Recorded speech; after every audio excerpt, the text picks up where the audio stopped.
इससे अच्छा और कुछ नहीं होगा, जो श्रेष्ठ है वो अर्पित करें। तो सर्वोत्कृष्ट मिष्ठान मोदक था। अब आजकल आप लोगों ने उल्टे सीधे कर दिए। रसगुल्ला, रसगुल्ला तो दास ने आज से लगभग 150 बरस पहले कलकत्ता में रसोगुल्ला से रसगुल्ला बना। ये बात का मिठाई।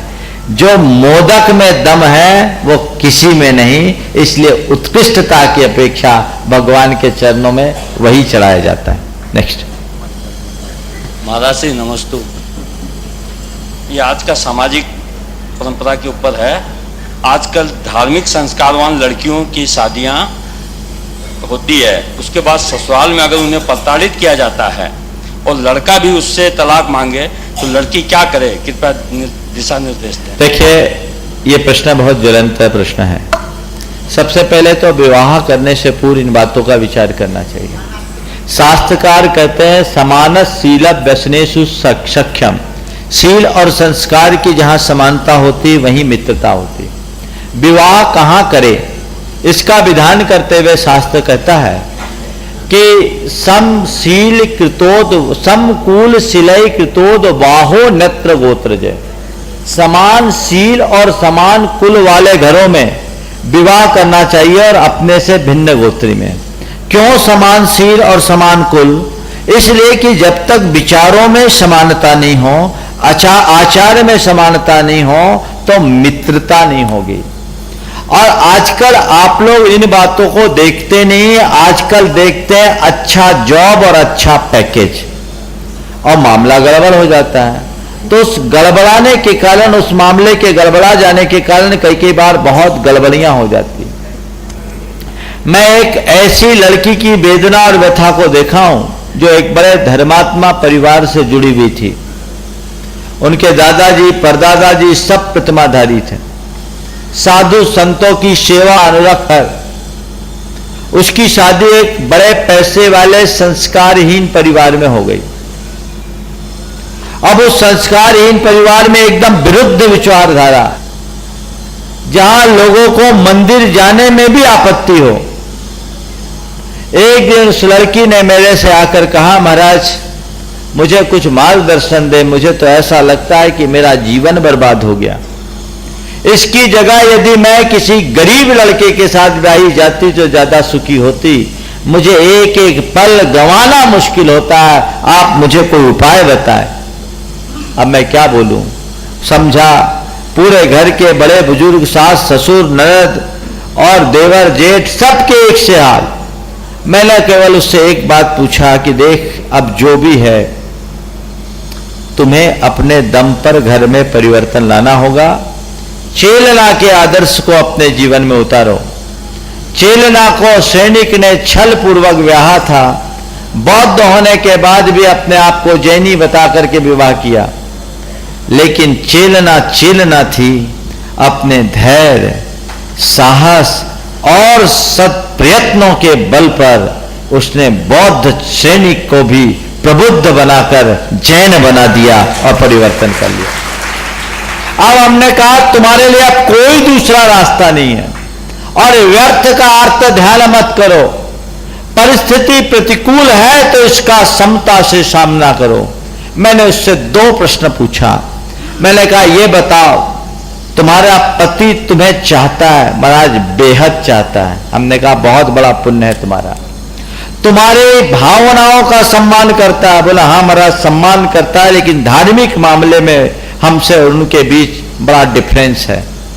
मैंने कहा ठीक है, एक काम करो, तुम अपने पति के दोस्तों के बारे में मुझे बताओ। उनके दोस्त लोग मंदिर आते हैं? हाँ महाराज इनके 2-3 दोस्त जैन हैं, वो मंदिर आते हैं। हमने कहा तुम नियम लो, आज के बाद अपने पति से धर्म के बारे में कभी कुछ बोलना ही नहीं है। बोले ठीक। और मैंने उसके दोस्तों को बुलाया। दोस्तों को मैंने कहा कि अब इसका किसी भी तरह से स्थिरीकरण करना है। और संयोग ये बना कि दोस्तों की प्रेरणा से एक बार मेरे पास आया, और जो मेरे पास एक बार आ जाता मेरे ग्रिप से बाहर जा ही नहीं पाता। मामला सलट गया। आज पूरा परिवार तो नहीं बदल पाया, लेकिन उस बहन का दुख दूर हो गया।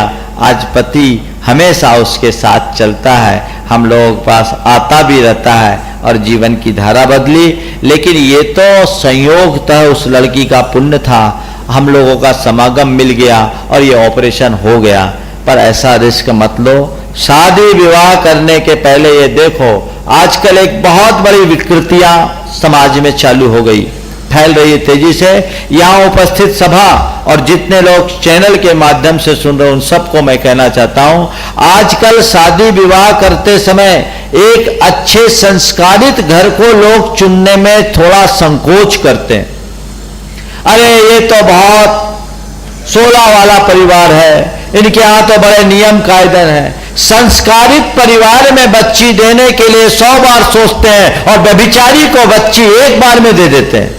तुम्हें शराबी, जुआरी, बेश्यागामी लड़का पसंद है, पर एक संस्कारित परिवार का लड़का जो तुम्हारी बेटी को एक अच्छा साथ दे सके वो तुम्हें पसंद नहीं। जहां तुम्हारी बच्ची अच्छे से खुशहाली से जी सके वो पसंद नहीं। एक मेरे से जुड़े हुए परिवार, उनके यहाँ रात्रि भोजन निषिद्ध है, घर में लगाए हुए हैं कि हमारे यहाँ रात्रि भोजन निषिद्ध है, तो उनके यहाँ कोई बेटी नहीं देते क्योंकि उनके घर में रात्रि भोजन नहीं होता। हम बोले धन्य है, बेटी जो नहीं, बल्कि होना ये चाहिए कि ऐसे घर को पहली प्राथमिकता कि ये जैन धर्म के अनुकूल घर है। दूसरा, आजकल केवल जॉब वाला लड़का चाहिए, जॉब वाला लड़का। अगर छोटी जगह में लड़का रह रहा है, अच्छी कमाई, अच्छे संस्कार, अच्छी रेपुटेशन है, तो वहां बेटी नहीं देना चाहेंगे। बड़ी जगह चाहिए जिस लड़के का चरित्र का कोई अता पता नहीं। मैं आपको बताऊं, उच्च शिक्षा संस्थान से पढ़कर निकलने वाले और बड़े शहर में रहने वाले 90 से 95% लड़के शराब पीते हैं। 90 से 95% ये बात मैं दावे के साथ कहता हूं, ये मेरा अपना आकलन है। मैंने हर तरह के लड़के और लड़कियों से पूछा और तब ये जाना। आप वहां लड़की देने को तैयार। और एक बात बताऊं, इसमें भी सबसे ज्यादा गड़बड़ी लड़की की मां करती है। लड़की की मां चाहती छोटी जगह में संबंध नहीं करूं। मेरे संपर्क के गुणायतन के एक वरिष्ठ पदाधिकारी हैं, बड़ी संपन्न, आज बहुत उच्च हैसियत के व्यक्ति। उनके बेटे की शादी के लिए किसी लड़की से किसी ने प्रपोजल रखा कि तुम उसके यहां संबंध कर लो। जिसने प्रपोज किया, हालांकि उस व्यक्ति तक प्रपोजल नहीं गया जिनके यहां शादी होनी थी। जैसे ही लड़की ने प्रपोज की, लड़की के लिए प्रपोज किया गया, तो लड़की कही वो तो बहुत छोटी जगह रहती है, हम वहां शादी नहीं करेंगे। करोड़ों की कमाई, एक रेपुटेड परिवार और किसी चीज की कमी नहीं, लेकिन छोटी जगह और बड़ी जगह क्या होती है? खोटी जगह जाने को तैयार है और छोटी जगह जाने को तैयार नहीं। ये कैसी विडंबना है?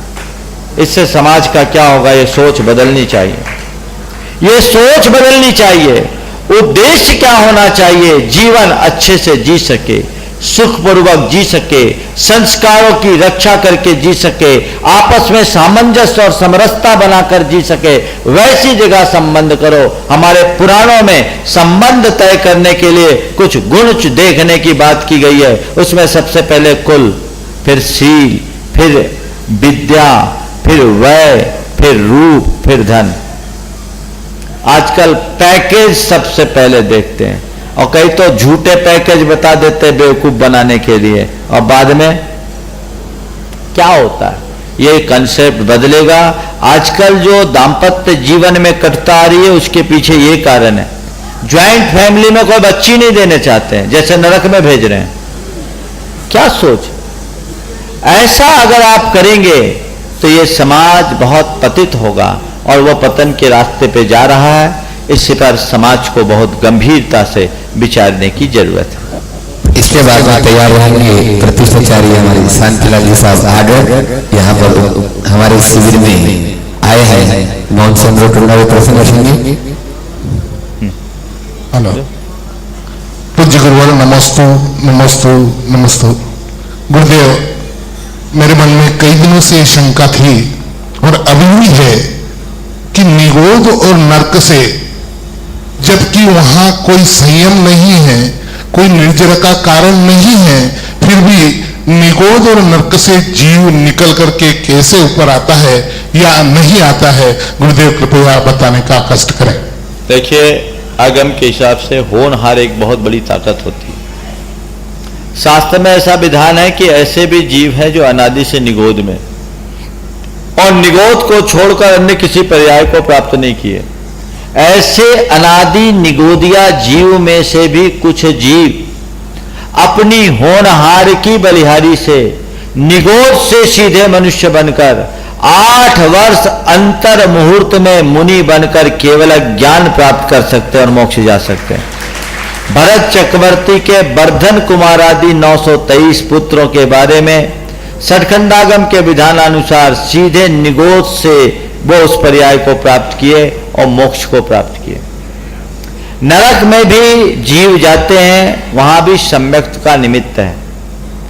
नरक में 7 नरकों में सम्यक्त हो सकता है, 6ठे नरक तक से सम्यक्त सहित आ सकते हैं। 7वें नरक में रहने वाला नरकी सम्यक्त के साथ नहीं आता, नियमतः मिथ्या दृष्टि। तो यहाँ होनहार की बलिहारी होती है, इसलिए कभी अहंकार मत करो। आज जिसे हम तुच्छ समझते हैं कल वो हमसे उच्च बन सकता है, और आज जिसको हम बहुत उच्च मानते हैं कल सारी दुनिया में सबसे नीचे जा सकता है। इसलिए इन सब बातों को बहुत गंभीरता से समझना चाहिए। नेक्स्ट। महाराज, समाज सेवा करने वालों को हमेशा पुरस्कार की दृष्टि से क्यों देखा जाता है? पंकज जन पार्षद ललितपुर। पुरस्कार की दृष्टि से कि तिरस्कार की दृष्टि से? लिखे तुम्हारा ये पुरस्कार लिखने वालों की गलती है। सुनो, ये पंकज भाई अच्छा सामाजिक व्यक्ति है और समाज को उसका बहुत बड़ा योगदान, उसने अपना जीवन समाज के लिए लगाया और ऐसे व्यक्ति का जरूर सम्मान करना चाहिए। एक बार तालियां आप लोग बचा दें, जिसने जान लगाया। और उसी की पूरी टीम, आज वो अस्वस्थता के कारण यहाँ नहीं है लेकिन उसकी टीम आई। देखो, समाज सेवा को एक व्रत मानना, और ये नियम है कि जो समाज की सेवा करता है उसको गाली सुननी होती है। यदि तुम्हारे मन में भाव है कि मैं समाज सेवा करूं और मेरे जीते जी लोग मेरी प्रशंसा करें तो घर बैठ जाना, कभी नहीं मिलेगा। समाज सेवक की प्रशंसा मरने के बाद होती है, समझ गए? मरने के बाद उसको यहां प्रशंसा मिलेगी और स्वर्ग में प्रतिष्ठा मिलेगी, दोनों जगह। समाज सेवा एक बहुत अच्छा उपक्रम है। अच्छे कार्य हमें समाज सेवा के क्षेत्र में करना चाहिए, क्योंकि जिनके हाथ में समाज की बागडोर होती है, समाज सेवा के क्षेत्र में रहते हैं, सबको संतुष्ट नहीं कर सकते और ऐसे समय में लोग उनकी आलोचना करते हैं। दूसरी बात, जो करेगा उन्हीं से गलतियां होगी। और समाज की ऐसी छिद्रान्वेषी प्रवृत्ति है कि वो अच्छाइयों को कम देखते हैं, बुराइयों को ज्यादा। आप 100 व्यवस्था अच्छी बना दो, अच्छी व्यवस्था की कोई बात नहीं, और एक व्यवस्था में कमी, यहां ये कमी, यहां ये कमी, यहां कमी। मनुष्य कमी निकालने में होशियार है। कमी निकालना ही मनुष्य का कमीनापन है।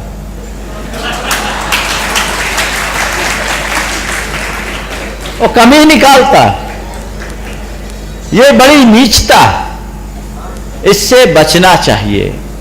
और जो समाज सेवा के क्षेत्र में आगे, एक व्यक्ति बहुत अच्छे समाज सेवक, तो कुछ प्रसंग ऐसे बन गए जिससे वो बहुत फ्रस्ट्रेट हो गए और रिजाइन लिख करके मेरे पास आए कि आज के बाद मैं समाज का कोई काम नहीं करूंगा। मुझे मालूम था कि ये डायनामिक पर्सनालिटी है और इसका समाज में बहुत बड़ा कंट्रीब्यूशन है। मैंने उन्हें समझाया कि भैया देख, ऐसे घबराने से काम नहीं होगा। उमा स्वामी महाराज ने हम लोगों को एक निर्देश दिया, मार्गा च्यवन निर्जरार्थम परिशोढ़व्या परिशः। अपने मार्ग से च्युत न होने के लिए और कर्मों की निर्जरा करते रहने के लिए परिसहों को सहन करना चाहिए। मुनियों को कहा, बोला हमारे ये 22 परिचय है, हम पर कोई कितना भी कुछ बोल दे, उल्टे सीधे, भूख प्यास सर्दी गर्मी, हम सब सहन करते हैं क्योंकि हमारे लिए हमारा मार्ग प्यारा है। तो हमारे 22 परिचय को हम सहन करते हैं, तुम्हारे ये परिचय जो लोग टिप्पणियां कर रहे हैं इनको सहन करो और डटे रहो, आगे बढ़ोगे, तुम्हारा कल्याण होगा। जो समाज सेवा के क्षेत्र में काम करते हैं, धर्मायतनों की रक्षा करते हैं, उनको उत्कृष्ट साता वेदनी कर्म का बंध होता है। साता वेदनी, लेकिन समाज सेवा चौधराहट की भूख पूरी करने के लिए मत करना, बहुत पाप कर्म का बंध होगा। नेतागिरी करने के लिए समाज सेवा मत करना। समाज सेवा अपनी आत्मा के कल्याण के भाव से करो तो देखो तुम्हें कैसा कल्याण होता है। समाज सेवा वैसी पवित्र भाव से करो जैसी पवित्रता के साथ भगवान की पूजा और अपनी सामायिक करते हो तो आनंद ही आनंद है। लेकिन जब समाज के नेताओं के बीच नेतागिरी और स्तरहीन राजनीति देखता हूं तो मुझे लगता है ये समाज सेवा के नाम पर आत्मवंचना कर रहे हैं। पुण्य भी नहीं मिलेगा बल्कि पाप के भागीदार बनकर रसातल में जाएंगे। इसलिए ऐसा काम मत करना। नेतागिरी करना ही हो तो बाहर नेतागिरी करो, कुछ पाओगे भी। जिनको भी समाज सेवा में आगे आना, मैं कह रहा हूं नेतागिरी की भूख है तो राजनीति में आओ खुल के, वहां नेतागिरी करो, पैसा भी कमाओगे, प्रतिष्ठा भी वहां कमाओगे।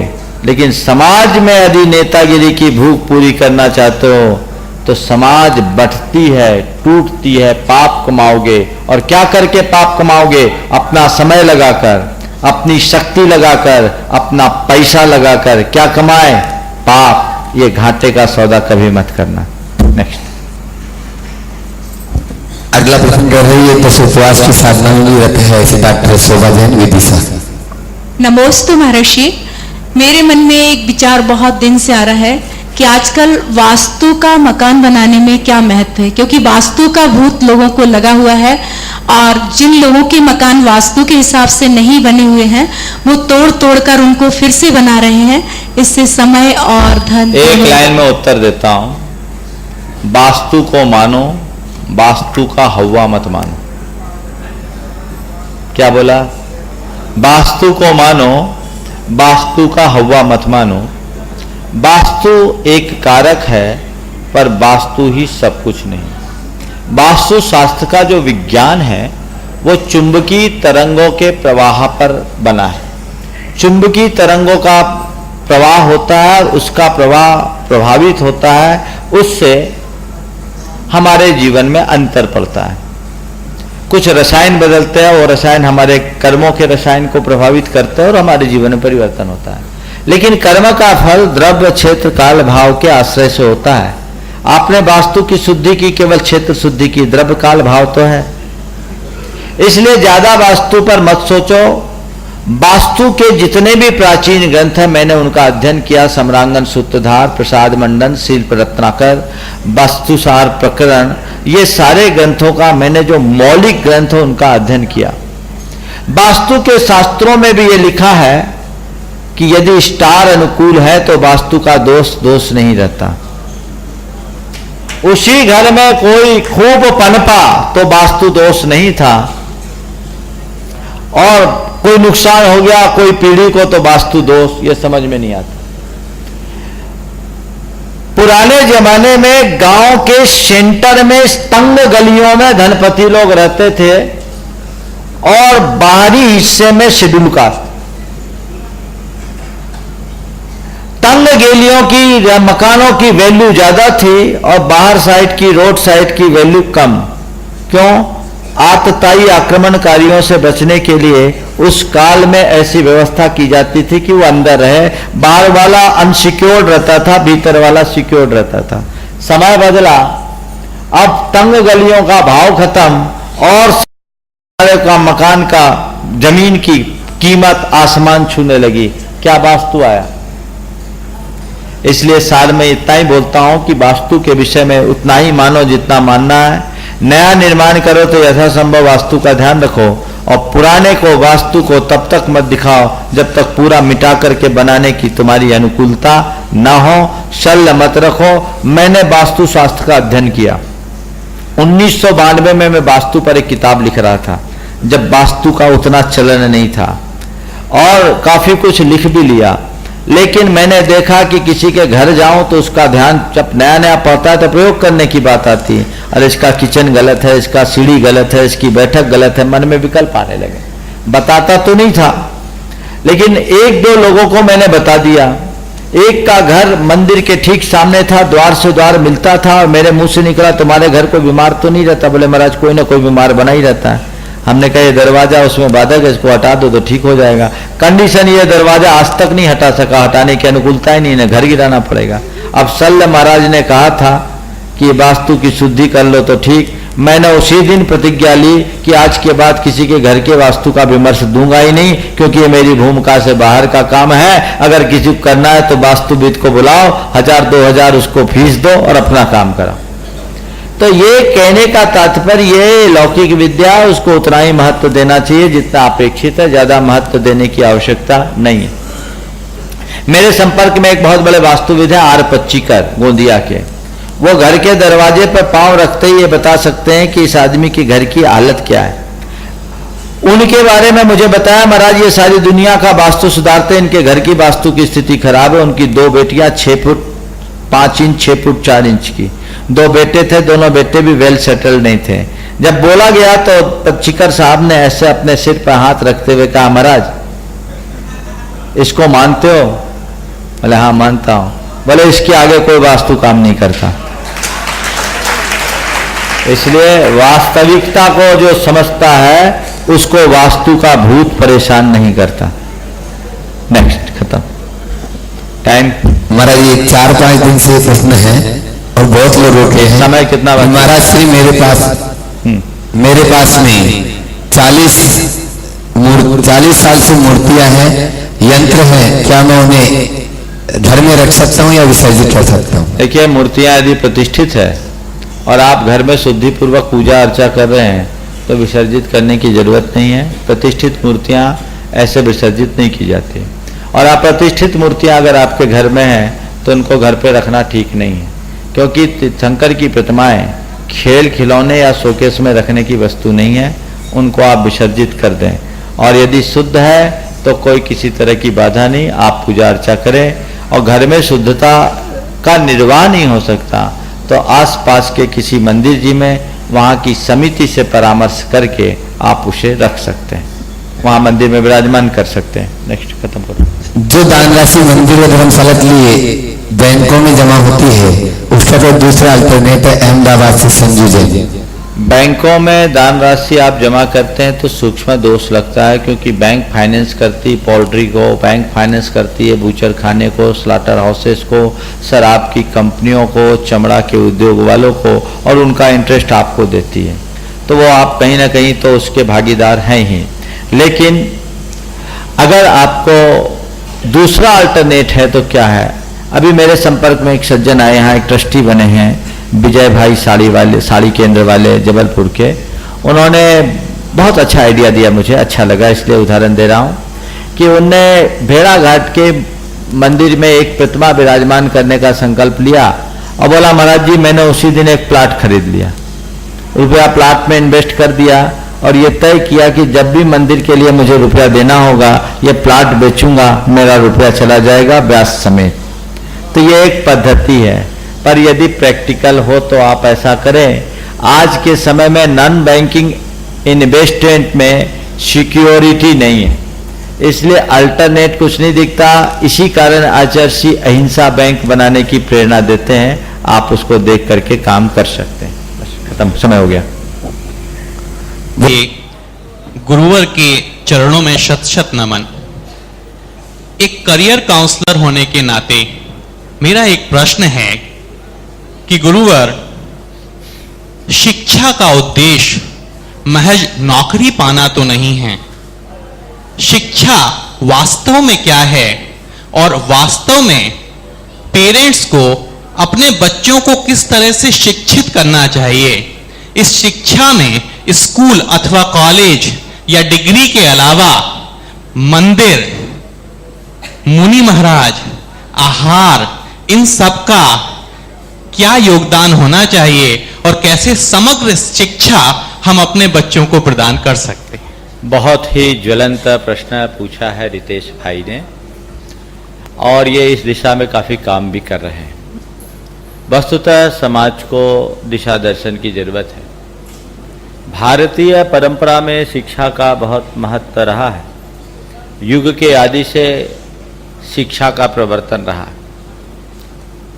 शिक्षा की इस महत्ता का रेखांकन कुरल काव्य की इन पंक्तियों में स्पष्ट होता है कि मनुष्य की जीती जागती 2 आंखें हैं, अंक और अक्षर। अंक और अक्षर के ज्ञान के अभाव में मनुष्य आंख वाला होकर के भी अंधा है। शिक्षा का अपना महत्व है, इसलिए शिक्षा तो होनी ही चाहिए। लेकिन क्या शिक्षा है? हमारे यहाँ एक उक्ति है, सा विद्या या विमुक्ते। वही विद्या है जो हमारी मुक्ति का कारण बने, जो हमारे लिए कल्याणकारी हो। आज के युग में मैं देख रहा हूं कि लोगों का शिक्षा का स्तर तो बढ़ा है, लेकिन जो उसकी भीतर की भावना थी वो दिनों दिन सूखते जा रही। शिक्षा के साथ संस्कारों का होना जरूरी है। पुराने जमाने में विद्यार्थियों को शिक्षा दी जाती थी, गुरुजनों के पास ले जाकर दी जाती थी, गुरुकुलवास उनका होता था। राजा महाराजा के पुत्र भी गुरुकुलवास में जाकर के विद्यार्जन करते थे और वहां शिक्षा के साथ साथ उदात्त जीवन मूल्यों का पाठ भी उन्हें पढ़ाया जाता था। आज उन सब चीजों का अभाव हो रहा है। इसका नतीजा है कि मनुष्य का बौद्धिक विकास तो तेजी से हो रहा है, लेकिन नैतिक, चारित्रिक और भावनात्मक विकास अवरुद्ध सा होता जा रहा है। और इस अवरोध के कारण मनुष्य के मन में अनेक प्रकार की विकृतियां जन्म ले रही है। तो इसके लिए चाहिए कि हमें समग्र शिक्षा हो। केवल बौद्धिक विकास मनुष्य का परिपूर्ण विकास नहीं कर सकता। मनुष्य के समग्र विकास के लिए हमें समग्रता का ध्यान देना होगा और शिक्षा के साथ नैतिक, चारित्रिक और भावनात्मक मूल्यों की प्रतिष्ठा पर भी ध्यान देना होगा। आज दुर्भाग्य है कि पूरे देश में और देश में क्या, देश से बाहर भी, विश्व में शिक्षा के बड़े बड़े केंद्र खुल रहे हैं, लेकिन उसमें संस्कारों का कोई प्रोविजन नहीं है। शिक्षा के साथ संस्कार हो तो शिक्षा की गुणवत्ता है। तो संस्कार को गढ़ने की प्रक्रिया प्रारंभ करनी चाहिए। ऐसे विषम दौर में आप क्या करें? बच्चों को उच्च शिक्षा में भेजना आपको, आपकी एक जिम्मेदारी भी है और आज युग की जरूरत भी है। भेजें, लेकिन उनकी पृष्ठभूमि को मजबूत करके भेजें। सबसे पहली शुरुआत तो घर से होनी चाहिए। घर में अच्छा वातावरण हो तो बच्चों को अच्छे संस्कार मिलेंगे।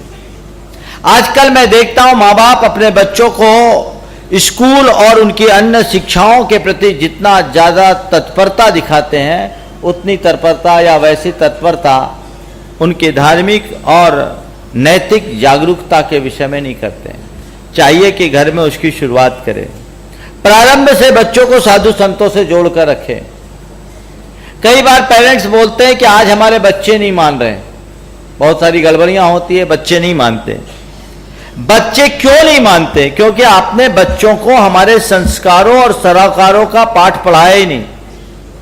हर पेरेंट से मैं कहना चाहता हूं कि अपने धार्मिक और सामाजिक कार्यों में अपने साथ अपने बच्चों को भी जोड़े, ताकि बच्चों को इस बात का भी एहसास हो कि मेरे पेरेंट्स का समाज में क्या स्थान है और उस स्थान को वो मेंटेन कर सके। आजकल लोग ऐसा नहीं करते, इसलिए बहुत सारी गड़बड़ियां होती है। तो इस पर बहुत ध्यान देने की जरूरत है। साधु संतों से प्रारंभ से जोड़े। जब बच्चे बड़े होते तब जोड़ने की बात करते, जब वो जुड़ना नहीं चाहते। बचपन से बच्चों में साधु संतों के प्रति इतना अपनत्व का भाव हो जाए कि वो उनके बिना रह न सके। यह प्रयास आपको करना चाहिए। और जब भी वो बाहर पढ़ने के लिए जाए तो उनको संकल्पित करा करके भेजें। मैंने पहले भी कहा था कि गांधी जी जब भारत से बाहर गए थे तो उनकी मां ने बेचरदास जी दोषी, जो एक जैन साधक थे, उनसे 3 प्रतिज्ञा कराई थी। मांस नहीं खाना, मदिरापान नहीं करना और परस्त्री सेवन नहीं करना। गांधी जी ने अपनी आत्मकथा में यह बात लिखी है कि यदि ये प्रतिज्ञा मैं नहीं किया होता तो मैं भ्रष्ट हो गया होता। तो संकल्प जीवन का सुरक्षा कवच है।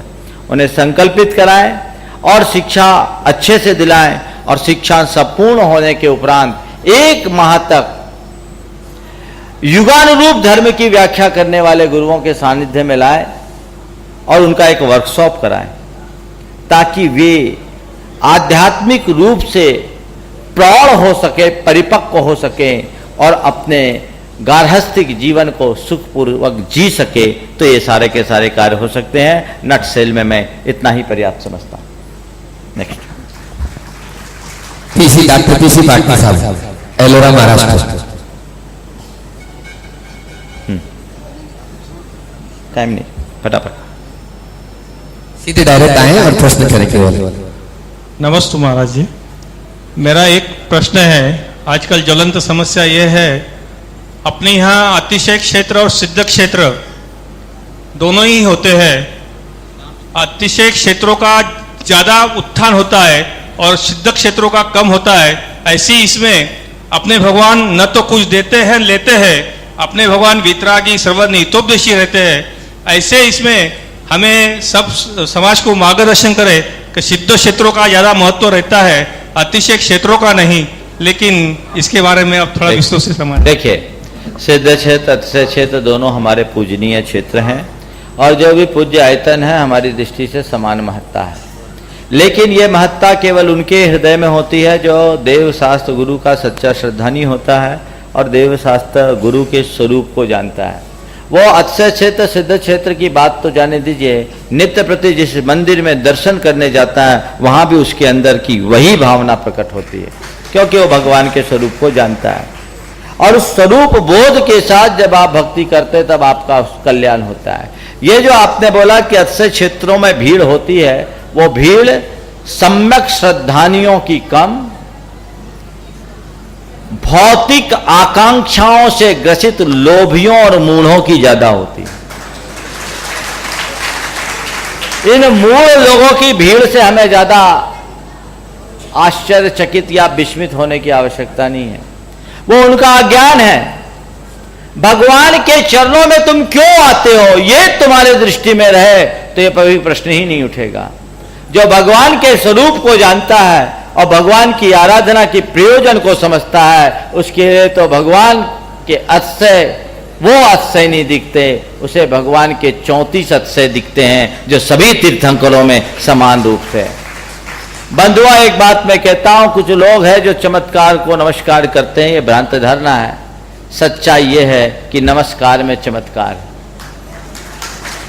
तुम्हारी श्रद्धा मजबूत होनी चाहिए और नमस्कार का चमत्कार देखना है तो आचार्य समंत भद्र को याद करो, जिनने अपने नमस्कार से चमत्कार करके दिखा दिया। तो तुम्हारी श्रद्धा सम्यक होनी चाहिए। सिद्ध क्षेत्र सिद्ध निषिद्धिका है। शास्त्रीय दृष्टि से निषिद्धिका किसको बोलते हैं? जो नियत रूप से सिद्धि का कारण हो उसको निषिद्धिका कहते हैं। हम निर्ग्रंथ मुनियों के लिए भी प्रतिदिन दिन में 2 बार प्रतिक्रमण करते हैं तो हमको 2 बार निषिद्ध का बंधन करना होता है, और उसमें निषिद्ध का बंधन में सारे सिद्ध क्षेत्रों की वंदना होती है। निषिद्ध का जहां तीर्थंकरों और अन्य मुनियों को निर्वाणोपलब्धि हुई या महामुनियों की समाधि हुई, उस स्थान को निषिद्ध का कहते हैं। अस्य क्षेत्रों में केवल भगवान के बिंब है, मनोज्ञ है, प्राचीन है, हमारे भावों में निर्मलता लाने के निमित्त है, इसलिए वो भी हमारे पूज्य हैं और वो भी हमारे कल्याण के कारण है। जिन बिंब मात्र हमारे कल्याण का कारण है, लेकिन तुलनात्मक दृष्टि से देखें तो निषिद्ध का बंधन जो है वो सिद्ध क्षेत्रों में ही होते हैं। इसलिए हम लोग नित्य बोलते हैं नमो निश्चये, नमो निश्चये, नमो निश्चये, नमोत्थये, नमोत्थये, नमोत्थये। ये जो हमें निषिद्ध का की वंदना करनी है वो वंदना बहुत महान है। इसलिए सिद्ध क्षेत्रों की वंदना विशेष रूप से करें, और मैं तो कहता हूं खूब वंदना करें, पर्यटन छोड़े, तीर्थ यात्रा शुरू करें, जीवन धन्य हो जाएगा। सुवर्णा जी जलगांव। नमोस्तु महाराज जी, क्या महिलाओं के द्वारा जिनाभिषेक करना आगम प्रमाणित है? देखिए, आपने एक बड़ा विवादास्पद प्रश्न किया और यह प्रश्न है तो जवाब तो मुझे देना ही होगा। आज समाज में एक परंपरा है जो महिलाओं के द्वारा अभिषेक करने की पैरवी करती है, और एक परंपरा है जहां महिलाओं के द्वारा अभिषेक नहीं होता। अब इस संदर्भ में कई लोग कई तरह के प्रमाण प्रस्तुत करते हैं। निश्चित वो प्रमाण सब संस्कृत और प्राकृत में निबद्ध है, लेकिन इस संदर्भ में मैं आप सबसे कहना चाहूंगा कि जैन परंपरा के इतिहास का और जैन साहित्य के इतिहास का जब आप तुलनात्मक रूप से अध्ययन करेंगे तो आप पाएंगे कि भगवान महावीर के निर्वाणोपरांत सतखंडागम से जो हमारे साहित्य की संरचना प्रारंभ हुई, उसके बाद हमारे साहित्य में बहुत मिलावट हुआ, और एक युग में दिगंबर परंपरा में 4 ऐसे संघ थे जिनको जैनाभास की संज्ञा दी गई। यापनी संघ, द्रविड़ संघ, माथुर संघ और काष्ठा संघ। भैया बैठ जाओ। यापनी संघ, द्रविड़ संघ, काष्ठा संघ और माथुर संघ के नाम से ये संघ थे। यापनी संघ एक ऐसा संघ था जो दिगंबर रहता था पर स्त्री मुक्ति आदि श्वेतांबर मान्यताओं का समर्थक था। काष्टा संघ काष्ठ की प्रतिमाओं की पूजा अर्चा करता था और कुछ श्वेतांबर मान्यताओं का पोषक था। द्रविड़ संघ भी कुछ श्वेतांबर मान्यताओं का पोषक था और माथुर संघ एक ऐसा संघ था जो पिच्छी ग्रहण नहीं करता था, निष्पिच्छ संघ कहलाता। हमारे आचार्यों ने इसे मूल संघ से बहिर्भूत संघ कहा, पर इनमें भी बहुत ज्ञानी विद्वान प्रभावशाली मुनिगण हुए। इन्होंने बहुत सारे साहित्य रचे और इनके द्वारा रचित साहित्य में कुछ ऐसे उल्लेख मिलते हैं जहां स्त्रियों के अभिषेक आदि का विधान है। पर किसी भी आगम की परंपरा को हमें जानना है तो हम मूल संघ को देखें। मूल संघ की पट्टावली के अनुसार आचार्य कुंद आचार्य समंधभद, आचार्य वीरसेन, आचार्य पूज्यपाद, आचार्य अकलंक, आचार्य जिनसेन जैसे महान महान आचार्य रहते हैं जो मूल संघ के आचार्य हुए। मैं आपको कहना चाहता हूं कि किसी भी मूल संघ के आचार्य की किसी कृति में स्त्रियों के द्वारा अभिषेक का कोई विधान नहीं है। अगर कोई भी मूल संघ के आचार्य की उनकी पट्टावली मिला करके मुझे कोई प्रमाण बता दे तो मैं मानने को तैयार हूं। आपको बताऊं, आचार्य पूज्यपाद ने भगवान के जन्माभिषेक का और सौधर्म नंदीश्वर दीप के अभिषेक का बहुत सुंदर वर्णन अपने भक्तियों में किया। वहां कहते भेदेन वर्णना का सौधर्म श्रवण कर्तिता मापन्न परिचारक भावमिता शेषेंदारुंद चंद्र निर्मर्यस् मंगल पात्राणि पुनस्तद्देव्यो बिभ्रतिस्म शुभ्र गुणाढ्या अप्सरसो नर्तक्य शेष सुरा तख्त लोकना व्यग्रधेय। कि हम ज्यादा भेद से क्या करें, डिटेल में क्या बताऊं। सौधर्म अभिषेक करता है और उनकी देवियां मंगल पात्र धारण करती। भगवान के जन्माभिषेक में भी जो इंद्राणी सर्वप्रथम भगवान को उठाकर लाती प्रसूति गृह से, वो इंद्राणी भगवान का वस्त्रालंकरण तो करती है लेकिन भगवान का अभिषेक नहीं करती। ये मूल संघ के आचार्य का एक उल्लेख।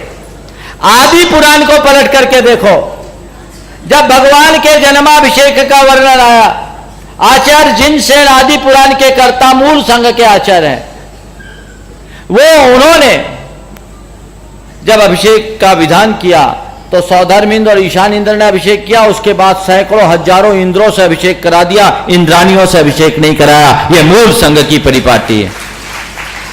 तो मूल संघ के आचार्यों के अनुसार किसी भी आचार्य प्रणीत ग्रंथ में स्त्रियों के द्वारा अभिषेक का कोई विधान नहीं मिलता। हरिवंश पुराण में मिलता है, जटा सिंह नंदीकृत बरांग चरित्र में ऐसा उल्लेख मिलता है। ये मूल संघीय ग्रंथ नहीं माने जाते। हरिवंश पुराण के कर्ता आचार्य जिनसेन पुन्नाट संघी कहलाते हैं और उनमें ऐसी भी कुछ प्ररूपणाएं हैं जो हमारे मूलभूत सिद्धांत से बाधित होते हैं। इसलिए इन बातों में ज्यादा कंफ्यूज होने की जरूरत नहीं है। अब आपको ये तो पता नहीं कि ये किस आचार्य की रचना है। आपको यदि इसका डिटेल जानना है तो दो ग्रंथों को पढ़िए। जैन साहित्य का इतिहास, पूर्व पीठिका उत्तर पीठिका डॉक्टर कैलाश चंद्र सिद्धांत शास्त्री की, और जैन साहित्य के इतिहास पर विशद प्रकाश पंडित क्या कहते हैं रतन चंद मुख्तार की, ये रतन चंद जुगल किशोर मुख्तार युगवीर की, ये कृतियां आप जब पढ़ेंगे तो आपको पता चलेगा कि हमारे साहित्य में कहां कहां कब कब मिलावट हुई। इसलिए बहुत ध्यान में रखना। मैं आपको एक बात बोलता हूं, अभिषेक की बात जाने दीजिए। दक्षिण भारत में अभिषेक की बात तो बहुत दूर, जो मूलभूत दक्षिण भारतीय महिलाएं पर जैन हैं, उनके यहां स्त्रियों को भगवान के गर्भगृह में प्रवेश ही नहीं दिया जाता। अभिषेक की तो बहुत दूर की बात। यहां कर्नाटक, महाराष्ट्र, तमिलनाडु आदि के मूल निवासी कोई हो तो खड़े हो जाओ एक आध, अगर यहां बैठे हो तो ठीक है ना। जो मैं बोल रहा हूं सही है ना। कहीं नहीं, महिलाओं को प्रवेश ही नहीं दिया जाता। यह सब पंथवाद का व्यामोह है। तो मैं आपसे केवल इतना कहना चाहता हूं, भैया इन लोग थोड़ा एक बार फिर खड़े हो, घुमाओ। हाँ, ये लोग सब कर्नाटक से और भी लोग आए। क्यों बहन जी, आप लोग मंदिर में प्रवेश करते गर्भगृह में? कभी नहीं करते ना। तो अभिषेक करने का तो सवाल ही नहीं। ये भाई लोग भी बता रहे हैं। तो ये परंपरा ही नहीं है, ये एक प्रकार का पंथाग्रह है। अब मैं आपसे कहना चाहता हूं, कवर कर लो भाई, खड़े रहो। तो मैं आपसे कहना चाहता हूं कि अब ऐसे में हम क्या करें?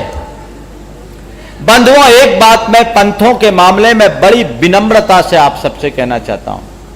सन 1989 में मैंने आचार्य गुरुदेव से एक प्रश्न किया, महाराज 13 पंथ 20 पंथ के मामले में बड़ी खींचातानी होती, उसमें हमें क्या भूमिका रखनी? गुरुदेव ने मुझे कहा कि देखो, पंथों के नाम पर समाज बहुत बढ़ चुकी, अब हमको नहीं बांटना, हमें पंथ नहीं पथ देखना है। और उन्होंने कहा जहां जो परिपाटी है चलने दो, झगड़े में मत पड़ो। और मैं कभी झगड़े में पड़ता नहीं, और आपसे भी कहता हूं झगड़े में पड़ना मत। अगर किसी को करते हैं, करते आ रहे हैं तो वो करे, आप उनको रोको मत। और नहीं कर रहे हैं तो आपको कोई करने के लिए फोर्स करे तो मानो मत। कभी फोर्स नहीं करना चाहिए। मेरे पास बहुत सारी महिलाओं ने निवेदन किया कि हमको महाराज लोग आगम प्रमाण देखते हैं कि महाराज ये बताइए कैसे। एक बहन जी ने आज हमसे कहा कि महाराज जी हमको आगम प्रमाण, एक महाराज ने बताया कि तुम्हारी भाभी अभिषेक कर लेती है, तुम क्यों नहीं करते? देखो इतना प्रमाण है। उस बहन ने बहुत अच्छा जवाब दिया। उन्होंने कहा जिस दिन हमारे गुरु आचार्य विद्यासागर कह देंगे उस दिन हम कर लेंगे। यह पते की बात है। एक पर श्रद्धा रखो, समझ गए? आप भ्रमित हो जाओगे। मूल परंपरा क्या है आपको पता नहीं। बहुत मिलावट हुआ, बहुत मिलावट। आपको मालूम नहीं, जिनवानी में इतना मिलावट हुआ जिसकी कोई सीमा नहीं, वो हम लोग जानते हैं। क्योंकि हमने जैन धर्म के मूल को समझा है, इसलिए इसमें किसी भी प्रकार की भ्रमना की जरूरत नहीं है। आप किसी को टोकिए मत, और आपको कोई बाध्य करे तो मानिए मत। अगर कोई साधु आपसे कहता, अत्यंत विनम्रता से कह दीजिए महाराज आप सही, आपके बातें सही, आप तो हमको ऐसा आशीर्वाद दो जो हम कर रहे हैं वही सही। बात खत्म। झंझट के पढ़ना ही नहीं। कहां तर्क वितर्क करोगे? तर्क वितर्क करना हमसे करो ना, हम तैयार हैं।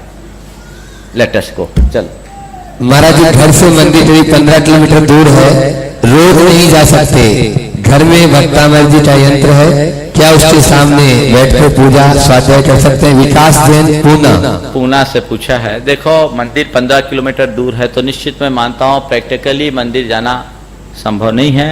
भक्तामृत यंत्र आपने रखा है, पूजा पाठ उसके समक्ष आप कर सकते हैं। लेकिन भावना भाई ये कि आप मंदिर के पास आ जाओ, या ऐसा पुण्य जगह जहां रहते हैं वहां मंदिर आ जाए। धर्म और फर्ज में किसे आगे रखना श्रेष्ठ है? हमारा श्री मंजुला जैन, तेंदुखेड़ा। हाँ, देखो धर्म और कर्तव्य, मैं आपको बताऊं कर्तव्य भी एक धर्म है। धर्म को तो आप धर्म मानते, कर्तव्य भी एक धर्म है। इसलिए यदि आपके ऊपर कोई जिम्मेदारी, आपकी कोई ड्यूटी होती है तो उस ड्यूटी को निभाइए, और कर्तव्य को धर्म मान करके निभाइए। ड्यूटी को ब्यूटी समझिए, जीवन में आनंद ही आनंद होगा। इसमें कुछ सोचने की बात नहीं। नरेंद्र जी से अगला प्रश्न कर रहे हैं। नमस्ते गुरुवर। ए गुरुवर, आज के अर्थ प्रधान युग में जीवन निर्वाह के लिए आधुनिक जीवन शैली के साथ तालमेल रखते हुए हम किस प्रकार धर्माराधन कर सकते हैं? देखिए, धर्माराधन के लिए देश काल की सीमाएं कभी बाधक नहीं बनती। बाधक बनती है हमारे अंदर की निष्ठा की कमी, अंदर की दुर्बलता। तो उस दुर्बलता को दूर कीजिए। मैं जानता हूं कि आज के युग में बहुत सारे ऐसे बड़े बड़े प्रोफेशनल्स हैं जिनका जीवन बहुत व्यस्त है, लेकिन इसके बाद भी अपनी व्यस्त जिंदगी रहने के उपरांत भी वे अपना धर्मानुकूल जीवन जी रहे हैं। एक सज्जन है मेरे संपर्क में, बहुत बड़े उद्यमी। उन्होंने कहा कि महाराज मैं बहुत व्यस्त हूं और मैं रोज मंदिर नहीं जा सकता, आपके प्रवचन सुनने की इच्छा रहती, आ नहीं पाता। तो मैंने एक सिस्टम बना लिया। बोले क्या? सुबह मॉर्निंग वॉक करना मेरे लिए मस्ट है। तो मैं जब मॉर्निंग वॉक करता हूं तो अपने मोबाइल में आपके बहुत सारे प्रवचन फीड किया हुआ हूं और मौन लेकर के करता हूं। उतनी देर तक आपका प्रवचन सुनता रहता हूं, आपका समागम हो जाता है। और महाराज उस समय दिमाग बिल्कुल फ्रेश रहता है, सारे जंजाल से बच जाता और मुझे दिन भर के लिए मेरी बैटरी चार्ज हो जाती। बोले मेरे महाराज जी ऑफिस से, घर से ऑफिस 1.5 घंटे लगते जाने में। मैं गाड़ी पे बैठता हूं और अपने आप कुछ देर तो जाप करता हूं चलती गाड़ी में, यद्यपि नहीं करना चाहिए, लेकिन मैं क्या करूं, मेरे पास उपाय नहीं, और थोड़ा स्वाध्याय कर लेता हूं, मेरा जाप और स्वाध्याय भी गाड़ी में हो जाता है। अब बताइए आपको कहां कठिनाई। कितनी भी व्यस्तता हो, मैं बताऊं, व्यस्तता बुराई नहीं है। जो व्यस्त होते हैं उनके पास समयाभाव नहीं होता, समयाभाव उनके पास होता है जो अस्त व्यस्त होते हैं। समझ गए? अस्त व्यस्त रहते हैं। मैं तो कहता हूं व्यस्त रहो मस्त रहो, कोई दिक्कत की बात नहीं है। तो अपने समय काल की प्राथमिकता। दूसरी बात, सबसे ज्यादा जरूरी है प्राथमिकता, प्रायोरिटी। आपकी प्रायोरिटी में क्या है? अगर आपकी प्रायोरिटी में केवल पैसा कमाना है, आपकी टॉप प्रायोरिटी में केवल फैमिली है, आपकी टॉप प्रायोरिटी में अपना बिजनेस है, तो आपके लिए धर्म कर्म के लिए समय ही नहीं निकलेगा। और यदि आपकी प्रायोरिटी में धर्म अगर है, धर्म ध्यान अगर आपकी टॉप प्रायोरिटी में है, तो आप अपने आप समय निकाल लेंगे। 100 काम छोड़कर पहले भगवान का नाम भजोगे, जाप करोगे, पाठ करोगे, धार्मिक क्रियाएं करोगे, तब फिर आप अपने गोरख धंधे में उलझोगे। तो बंधुओं, प्राथमिकताएं ठीक बनाइए। तुम्हारी सर्वोच्च प्राथमिकता किसे है? किसको आप टॉप प्रायोरिटी में रखते हो? बोलो। आपसे अगर हम पूछें 2 में से एक को चुनो, समझ गए? 2 में से एक को चुनना हो, धन को और धर्म को, किसको चुनोगे? ईमानदारी से बोलना। हाँ, धर्म को पक्का? सब धन छोड़ो, धर्म के लिए आ जाओ यहां। एक नहीं आएंगे, बेईमानी का उत्तर मत दो। तुम कह दिए धर्म को चुनेंगे, मैं कह रहा हूं धर्म के लिए धन की जरूरत है, दो। कोई नहीं देने वाला। जबान से कहते हो कि हम धर्म को प्राथमिकता देते हैं, नहीं, इसको और गहरी बनाओ। अपनी निष्ठा जब गहराएगी, आपके जीवन का पथ प्रशस्त होगा। चलिए नेक्स्ट। अजय लाठी सागर। हेलो, बोलो संत शिरोमणि आचार्य गुरुवर विद्यासागर जी मुनि महाराज की नमोस्तु। महाराज जी, लोग कहते हैं कि आचार्य श्री के पास इतनी सिक्योरिटी की क्या आवश्यकता है, कृपया समझाएं। मैं बोलूं, उनके पास कम सिक्योरिटी है। उनके पास सिक्योरिटी कम है, भगवान के पास और ज्यादा सिक्योरिटी होती है। आज हिंदुस्तान में टॉप सिक्योरिटी एसपीजी कहलाती है। यही है ना, नरेंद्र मोदी को एसपीजी मिलती है ना। टॉप सिक्योरिटी एसपीजी सिक्योरिटी है, लेकिन तीर्थंकरों के युग की टॉप सिक्योरिटी एसपीजी नहीं थी। टॉप सिक्योरिटी जो होती थी वो देवों पर होती थी, उनकी सिक्योरिटी पूरे देव करते थे। समो शरण में 4 परकोटे होते, हर परकोटे पे द्वारपाल, चारों निकायों के एक एक के द्वारपाल रहते हैं, और ऐसी सुविधा कि भगवान को कोई छू भी नहीं सकता।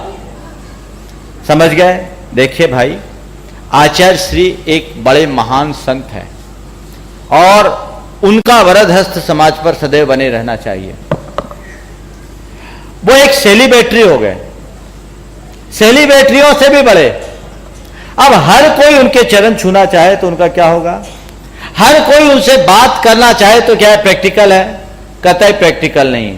तो आप जब भी जाएं, आप ये ना सोचे कि हम उनके चरण छुएंगे तभी हमको मोक्ष मिलेगा। चरण छूने से मोक्ष नहीं मिलेगा, आचरण छू लोगे तुरंत मोक्ष मिल जाएगा। आप सोचो मैं आहार दे लूंगा तो मेरा कल्याण हो जाएगा, भावना रखो। लेकिन सब लोग एक साथ आहार देने लगे तो आहार ले ही नहीं पाएंगे। उनको भी तो देखो, ले नहीं पाते, वो तो बोलते हैं। एक बार उन्होंने कहा कि ज्यादा पुण्य होना भी ठीक नहीं, पुण्य को निराकुलता से भोगना भी मुश्किल है। उनका पुण्य और प्रताप खींच के लाता है, लोग पागल होते हैं। सिक्योरिटी क्यों रखना चाहिए वो बता रहा हूं। सन 2001 में जब कुंडलपुर का महोत्सव होना था, मैं दमोह में था, आचार्य श्री की आगवानी के लिए मैं खुद गया हुआ था। 25,000 लोग मेरे साथ थे, भीड़ बेहिसाब। वहां एक अशोक भाई का दाल मिल था, अशोक कॉमर्शियल का।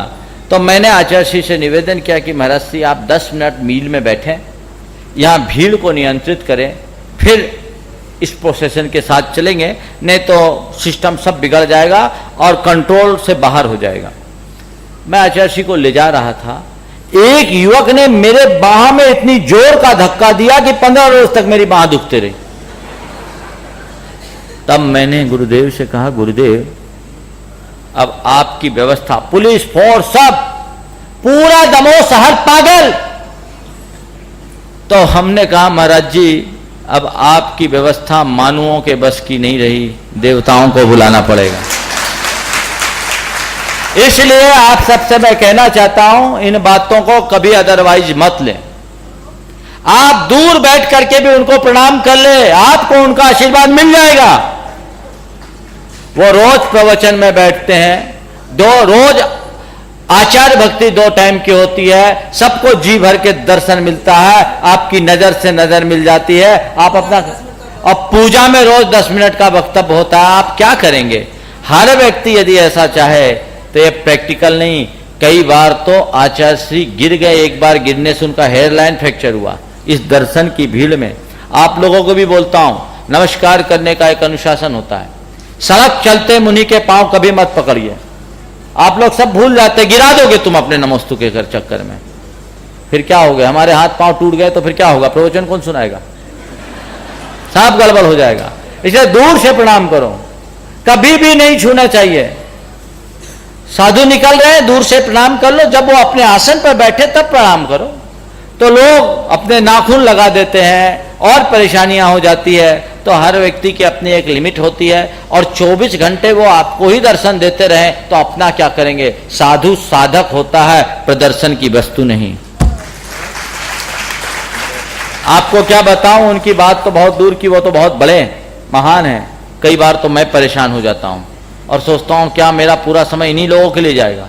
अगर 10 मिनट के लिए भी मैं अपने किसी निजी कार्यवश लोगों को रोकता हूं तो लोगों को बुरा लगता है। ये बुराई ठीक नहीं। समयबद्ध आप आइए, शेड्यूल के अनुरूप आइए, तय समय पर आएंगे, आपको निश्चित लाभ मिलेगा। लेटेस्ट श्रीमती लता गंगवाल। नमोस्तु महाराज श्री। टाइम पूछ लो। महाराज श्री, मेरे दिल में बहुत दिन से अटका हुआ था ये क्वेश्चन। गुरु तो त्याग तप की मूर्त होती है, फिर भी उनकी निंदा क्यों होती है? ये निंदकों से पूछो। गुरु त्याग तप की मूर्त होती है और निंदक राग देश की पूरत होती है। निंदक के अंदर बुराइयां भरी है, तो जिसके अंदर बुराइयां भरी हो तो बुराई निकलेगा ही। अगर उसके अंदर अच्छाइयां होती तो कभी निंदा नहीं करता। मैं एक ही बात कहता हूं, अच्छे इंसान किसी की बुराई नहीं करते और ओछे इंसान बुराइयों से बाज नहीं आते। क्या करोगे? साधु की निंदा करने से साधु का कुछ बिगाड़ नहीं होता, हाँ निंदा करने वाले का बिगाड़ जरूर होता, क्योंकि निंदा करने से निंदनीय कृत्य और कोई नहीं होता। और साधु की निंदा तो महान पाप का कारण होता है, नीच गोत्र का बंध करता है। वो कहां पहुंचेगा उसका कोई हिसाब किताब नहीं। चलिए, हाँ टाइम पूछ लो, उनको बुला। बोलिए परम पूज्य मुनि श्री इच्छार्थ प्रमाण सागर जी महाराज की। आज के प्रश्न हो गए? हाँ ठीक है। हाँ देखिए, आज के इस प्रश्न, क्योंकि समय मेरे सामने नहीं, घड़ी रखा करो, मुझे पता नहीं रहता ना। तो आज बहुत अच्छे प्रश्न आए और बहुत सारे लोगों के प्रश्न हैं। आप इसी तरह अपने प्रश्नों को पूछते रहिए और जो समाधान मिलता है उसको थोड़ा समझने की कोशिश कीजिए। जब तक हम जीवन और जीवन की व्यवस्थाओं को ठीक ढंग से नहीं समझते तब तक हमारी राह प्रशस्त नहीं हो सकती। अपने जीवन को निरंतर हम कल्याण के मार्ग में आगे बढ़ाएं। इसी शुभ भाव के साथ अपनी वाणी को मैं यहाँ विराम दे रहा हूँ आगे की कार्यवाही के लिए। और एक बात, आज मालूम है आप कैसे आए यहाँ? आज आप सब बाराती बनकर आए हो, पता है? पता है? अभी यहाँ एक बारात निकलने वाली है और बैरागी की बारात निकलने वाली है। सबको न्योता है और न्योता मैं दे रहा हूं, समझ गए? वो बारात आचार्य श्री की बारात है जो मुक्तिपुरी की ओर जाएंगी और उस बारात के सूत्रधार होंगे निर्मल भाई गोंदिया। आप उसका आनंद लीजिएगा। आचार्य भक्ति और आरती के कार्यक्रम के बाद सारे शिवरार्थी और इस सभा में रहने वाले सबको आज उसमें अवश्य शामिल होना है। शिवरार्थियों के लिए आज का यही नियम है। आज नियम दिया भी नहीं था, यह पूरा अटेंड करने के बाद ही आप कहीं जाइएगा। हाँ, जो 10 उपवास वाले हैं जिनको कोई शादी नियम ऊंचा नहीं करना, नियम है। नियम तोड़ेंगे तो फिर झूठ हो जाएगा। आज सत्य धर्म की बात है, आज ये झूठ करोगे तो जिंदगी में कभी नहीं सुधर पाओगे। जिनका 10 उपवास है उनकी बात छोड़ के। चलो नेक्स्ट उनको बुला। हाँ, श्रीमान शांतिलाल जी।